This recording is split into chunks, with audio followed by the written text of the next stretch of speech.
আব্দুল্লাহ রাদিয়াল্লাহু বলে পয়গম্বর, আমি যখন রাতের বেলা ঘুমাইলাম, ঘুমের মধ্যে আমি স্বপ্ন দেখতেছি একজন সিংহাওয়ালা সিংহা বিক্রি করতেছে। আমি ওই সিংহাওয়ালাকে ডাক দিয়া বললাম, ও সিংহাওয়ালা ভাই, তোমার কাছ থেকে একটা সিংহা আমার কাছে বিক্রি করো। সিংহাওয়ালা ডাক দিয়া বলে, আব্দুল্লাহ, তুমি এই সিংহা দিয়া কি করবা? আমি সেই সিংহাওয়ালাকে বললাম, ভাই, এই সিংহাটা আমি আমার নবীজিকে দিব। আমার নবী এই সিংহা দ্বারা মুসলমানদেরকে নামাজের জন্য ডাকবেন। একবার জবান করে বলেন না আল্লাহু আকবার। সিংহাওয়ালা ডাক দিয়া বলে, আব্দুল্লাহ, নামাজের দিকে ডাকার জন্য সিংহার কোনো দরকার নাই। আমি তোমাকে কয়েকটা শব্দ শিখায় দেই।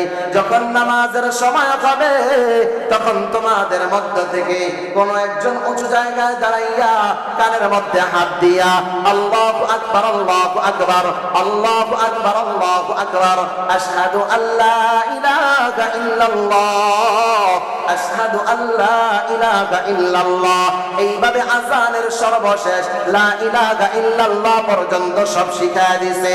আব্দুল্লাহ ইবনে যায়েদ ইবনে আব্দ রাব্বি আপনার আমার নবীকে ডাক দিয়া বলে, ইয়া রাসূলুল্লাহ, আমি রাতের বেলা একটা স্বপ্ন দেখেছি। নবী আমার আব্দুল্লাহকে ডাক দিয়া বলে, ও আব্দুল্লাহ, তুমি যেই সিংহাওয়ালাকে স্বপ্ন দেখেছ, এটা কোনো সিংহাওয়ালা নয়, এটা হলো আমার আল্লাহর পক্ষ থেকে পাঠানো ফেরেশতা। যাও যাও যাও যাও, শব্দগুলা বেলালকে শিখায় দাও। এখন থেকে বেলাল এইভাবে আযান দিয়েই মুসলমানদেরকে নামাজের জন্য ডাকবে। একবার জবান করে উঁচু বাক্যে বলেন না আল্লাহু আকবার। ও মক্কার মুসলমান, আপনি আর আমি মনে করি মুয়াজ্জিনকে আযান দিয়া রাখলাম, তার দায়িত্ব হলো আযানের সময় আযান দেওয়া। না না না, এটা মুয়াজ্জিনের আওয়াজ মাত্র, কিন্তু শব্দগুলো মুয়াজ্জিনের নয়।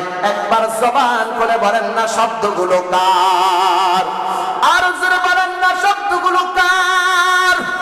আমার আল্লাহ রাব্বুল আলামিন বলেন, কিয়ামতের ময়দানে জান্নাতীরা জান্নাতে যাবে, জাহান্নামীরা জাহান্নামে যাবে।